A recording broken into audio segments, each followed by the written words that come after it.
Set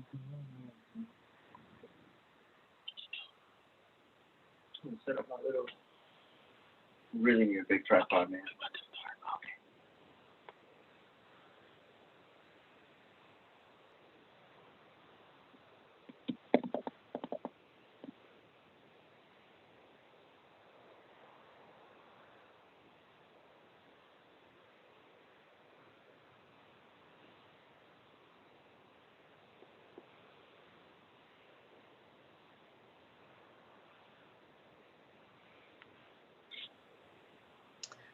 Okay, well, it is time that we go ahead and get started. So you ready, Antoine? Yes, I am. All right, Are you ready? I'm as ready as I'll ever be. Let's get it. All right, so we are now live, and so we're going to go ahead and get started. So welcome everyone to the Disability Law Center of Virginia's first, for this year, virtual expo, but either way, it's still a first for us, Disability Resources and Rights Expo. We're really, really excited today to be able to kick off this event and really help kind of unify the theme of breaking barriers and creating access and celebrating the 30 years of the ADA by having a wonderful keynote speaker to kind of kick everything off for us. Just quickly, my name is Sim, and I'm the Director of External Relations at the Disability Law Center of Virginia. I'm going to be helping to moderate in terms of the keynote speech today.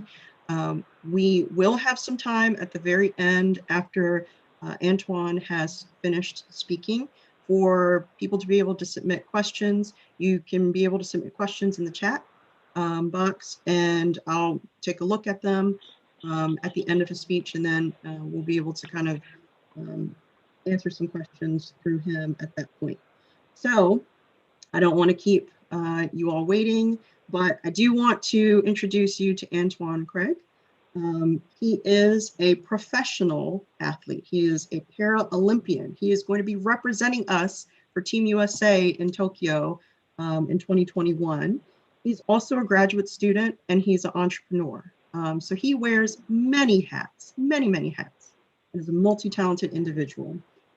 I do also want to call out and point out the fact that he has a YouTube channel that is documenting his journey towards the Tokyo Olympics.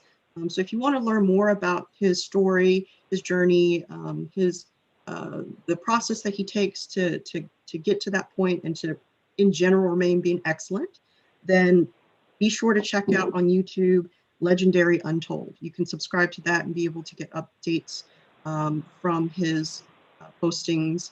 So again, that's Legendary Untold. There's a lot of other great things about Antoine. You should be able to find that information in the speaker profile on the platform through Excel events. And so without further ado, I'm going to now turn it over to Antoine. Antoine, the floor is yours.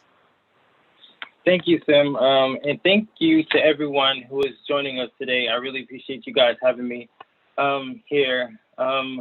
And also, I'd like to commend everyone on their resilience and tenacity with finding a way to kind of, make life seem a little normal, in the midst of all of this kind of, uncertainty that we have going on right now. So, like I said, I like you to thank you guys for having me here.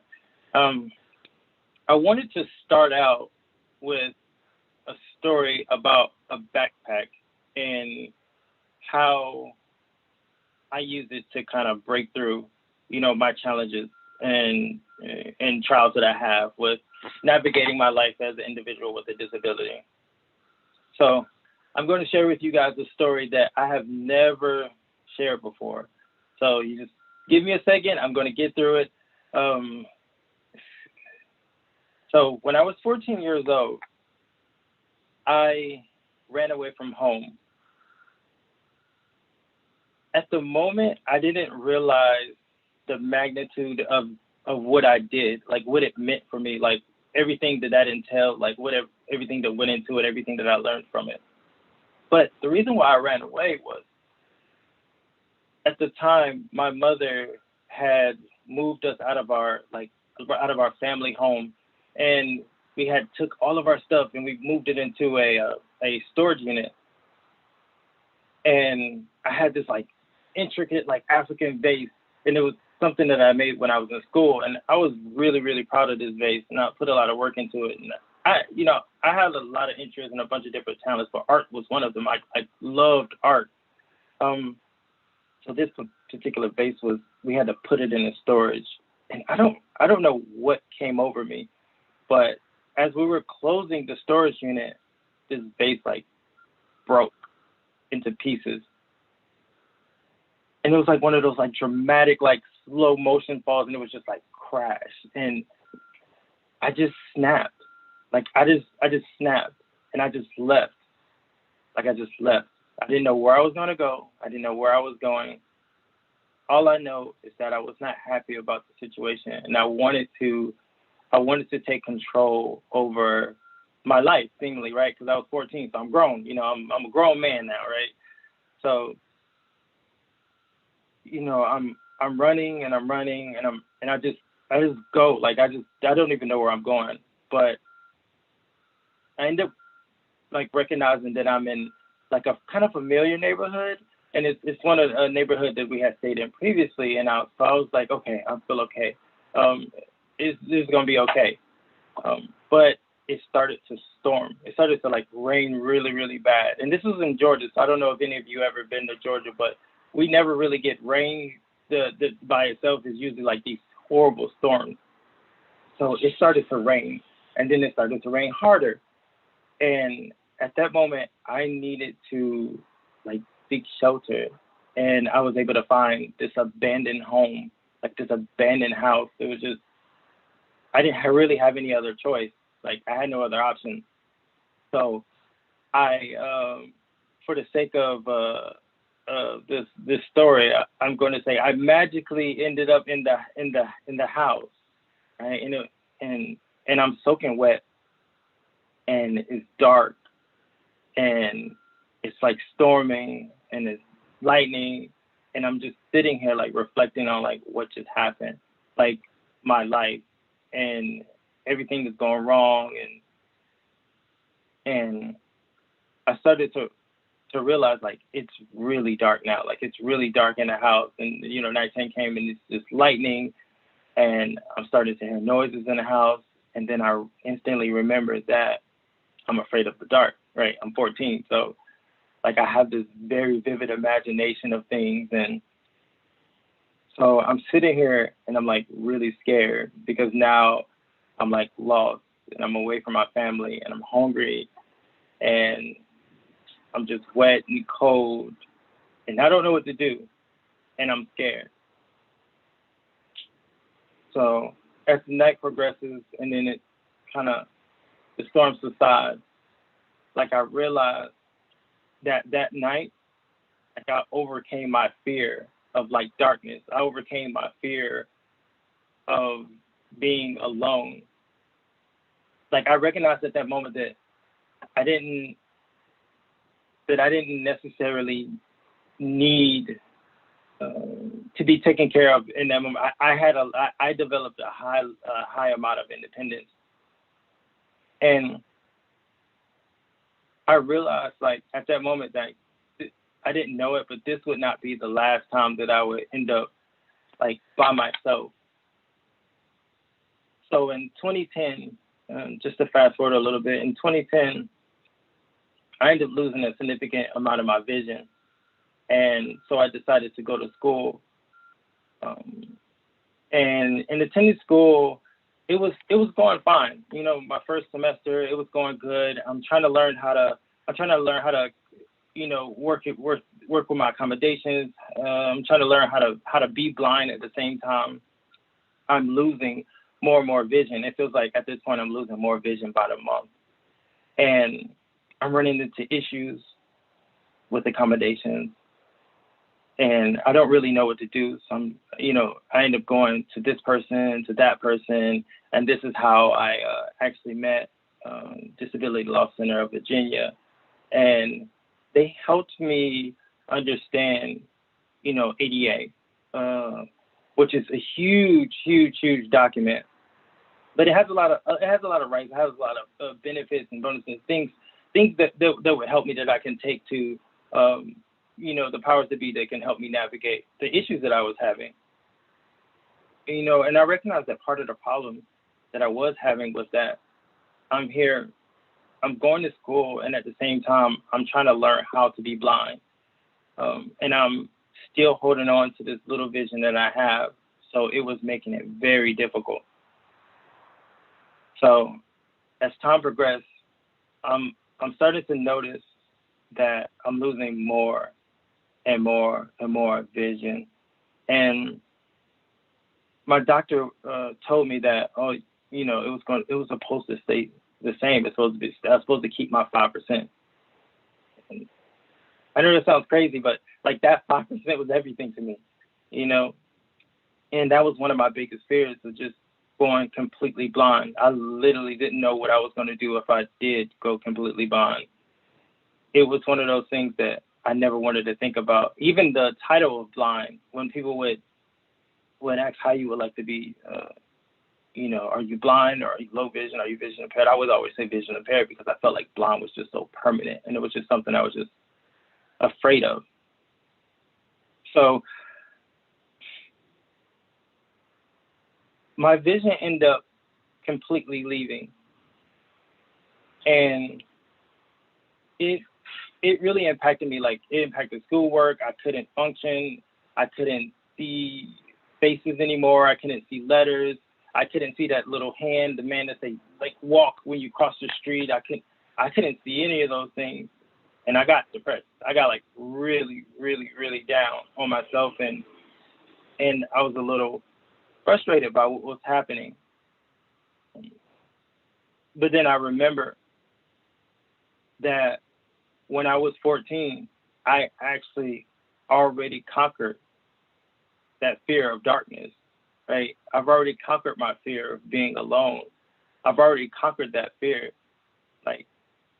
And that was the moment where I realized that I had this backpack full of experiences that I could utilize at any moment that would help me traverse any obstacle that was before me. And it was one of those things where it kind of floored me, because I'm like, I've literally already been through this. And this changed my life. This completely changed everything. I was walking on the moon, right? Because now I'm energized. I'm like, no, I don't have anything to be afraid of, because I already conquered that fear. I'm fearless at this moment.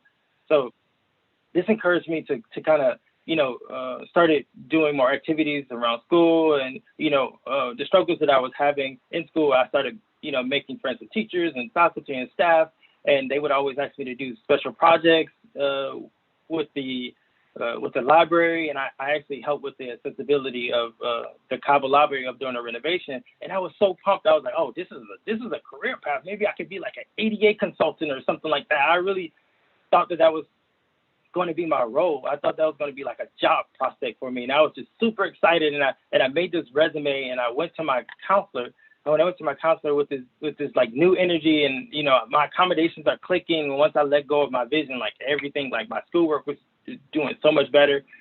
And I go to my guidance counselor, and I tell her this amazing idea of I could do this ADA consulting. Here's my resume. Oh, look at it. This is I'm going to do all these things. I'm just super excited. And she's like, relax. So she reads through my resume, and she takes a second, and she gives me that kind of dramatic pause. I'm just waiting on her to basically confirm what I'm already thinking. And she goes, Antoine, out of everything that you're doing and that you have here on your resume, the one thing that's going to take you places is your running. That's going to be your claim to fame. That's going to be the one thing that's going to separate you from everyone else. Because everyone's going to graduate with a bachelor's degree. Your running is going to give you the ability to do things that you have never done before. And when she told me this, I was a little I was a little taken aback because, you know, I was like, no, my other idea. But she was my counselor, and I trusted her, and I went to her for everything. And I sat and I thought about it for a minute. And I was like, you know what? I don't have any fear of anything. I'm literally not afraid of anything. The worst thing that I could imagine happening to me has already happened. And I recognized that I already had a backpack full of things that could help me traverse any obstacle, like anything. And the fact that I had that knowledge, I just started training for the Olympics. And that went very well. So well that last year I was able to represent the United States in the 2019 Pan Olympic Games in Lima, Peru. Now, mind you, I've never been that far. That's like the furthest flight I've ever taken in my entire life. And it was just like my counselor said. She told me this would happen. Like, she totally called it. And if I hadn't leaned into it, I don't know if I would ever accomplish that. So I'm in Lima, Peru, and I'm about to race in the semifinals. And all I need to do is get second place, right? All I need is second place, and I can move on to the final. And that's really what I wanted. I wanted to get to the final, and then I can have an opportunity to medal.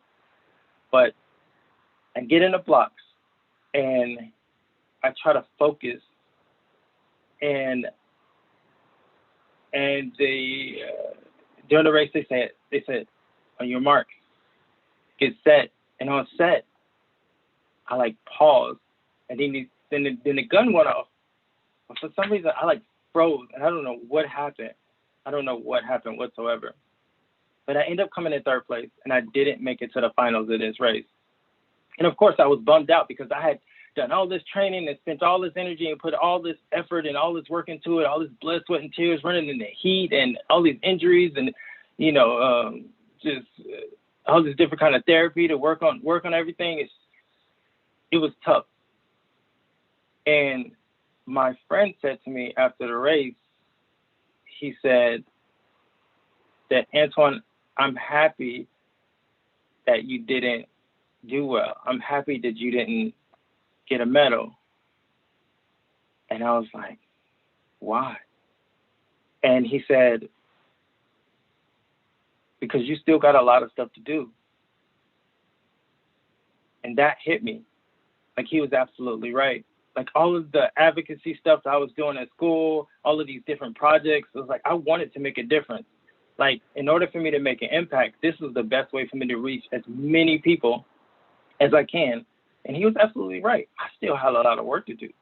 If I would have won that race, I probably would have considered retiring, right? Because, you know, it's hard, it's difficult, it's hard to keep up with the training, and, you know, and I'm working at the same time. It's just a lot.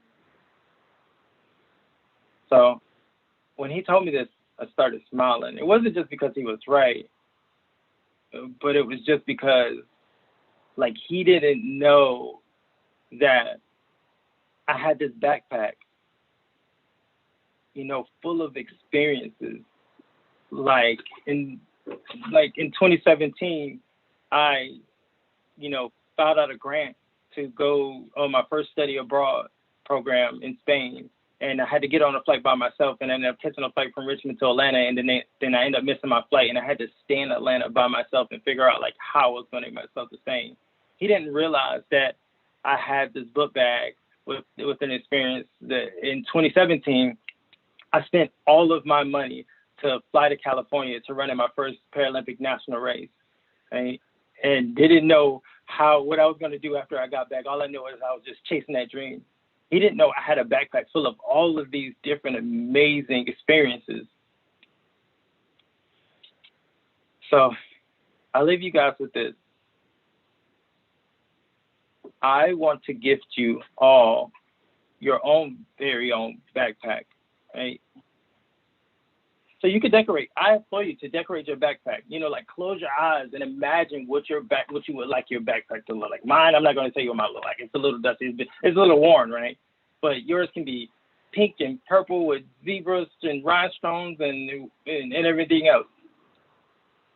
And I'm giving you this backpack, and I want you to take some time and reflect on your life and all of your experiences and all of those moments where you felt like that your world was going to end, but yet you sit here in front of me now, listening to my story.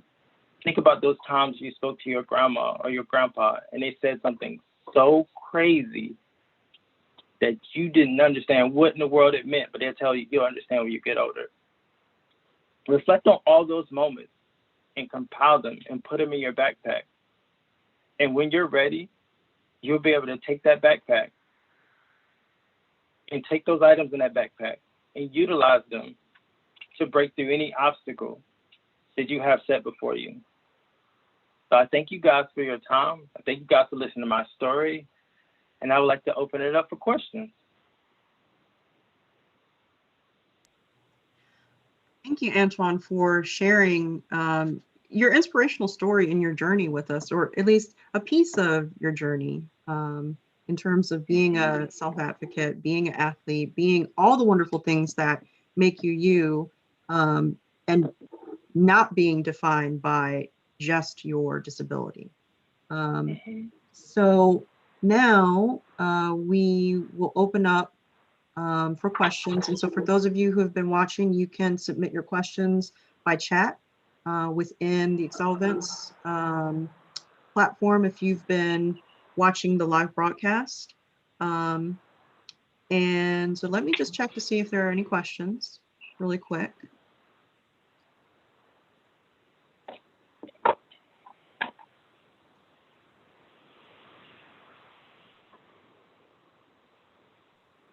Okay, so the first question that we received is, when did you first start running? Oh man, I started running I started running when I got to undergrad. One day, I had a girlfriend outside there. I had a girlfriend, but she broke up with me, right? And you know, like one of my ways to, you know, one of my crazy thoughts was that like I don't know what I was gonna do. Like I'm now single and, you know, I'm blind, so it's like one of my insecurities was like nobody's gonna want me. So I thought that if I like started working out, then, you know, someone would want me. It was an irrational thought, but it motivated me. And one day I went to the gym with a friend, and she told me that she'd seen people run like shoulder to shoulder before, like people that were blind. And I was like, what? No, you're like, yeah, right. And she kind of showed me on the indoor track. And then we started running around, and I just fell in love with it because, you know, when you're restricted to a cane, your mobility is restricted. So you don't never move, you never move too fast. And just to be able to run like that, you just feel so free. And I ended up becoming addicted to it. And that's when I started running, right around like 2012, 2013. But I was doing then I started doing like 5Ks and stuff like that. So nothing too serious, just fun runs. Bless you. Like, I wish I could say the same. So bless you for doing that. Look, I can always use a partner, so you can jump in whenever you want. I don't think I keep up with you. So we do have another question and comment. So from another viewer, they said, thank you so much for being here. How do you handle encounters with people who make assumptions about what you can do? Oh man. So I love it. I'll stick to running. One of my first like monument 10Ks I ran. I have this little blind vest that I wear with my partner. And one day we were running past somebody, and I overheard a lady. She was like, "Oh my gosh, like he's blind. Like how is he doing this? Like this is crazy." And you know, to me, it's like I love it because it just, you know, because you show them, right? I think sometimes we spend too much time like worried about what people think about us instead of showing people what we are, right? it's easy for people if you're not living your best, being your best self. It's easy for people to define. You need to define yourself. Then that takes a little effort on your part. And once you do that, there's a joy that I get from like just sticking it to people. Especially when I finish races and people's like, I seen you and I tried to catch you, but I couldn't catch you. And that just, oh my God, that's the greatest feeling in the world. So I think that's how you should deal with people. You show them and don't worry about it. You're going to have, everybody has haters, no matter who you are. Beyonce, Taylor Swift, everybody has haters. You can be the greatest person in the world. And you just got to use that and use it for motivation. Put it in your backpack, right? And use it later for motivation to fuel you. It comes right on back to that backpack analogy. I love it. Yes. I live by it now. Love it. Love it. So we have about 4 more minutes before the session ends. And so if anyone else has any questions, you might want to hurry up and get them in quickly. But in the meantime, I do want to, on behalf of everyone who's been watching, and also on behalf of the Disability Law Center in Virginia, actually, before I end, one more question. So this person has asked, have you come across any life lessons that your backpack was not equipped for?